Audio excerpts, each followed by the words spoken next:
এই দেখো শাকগুলো আমি কেটে নিলাম, ঘ্যাটকল পাতা। আর এই দেখো মশলা নিয়েছি, এবার চলো রান্না করি।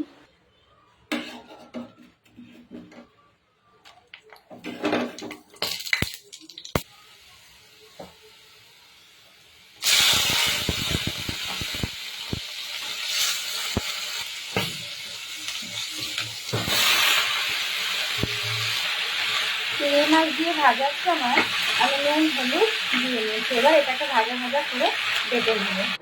ঘাটকুল পাতাগুলোকে ভেজে নিয়েছি, এবার বেটে নেব। চলো চলো বন্ধুরা, বাটা হয়ে গেছে। আর একবার একটু তেলের পরে দিয়ে নাড়িয়ে নেব।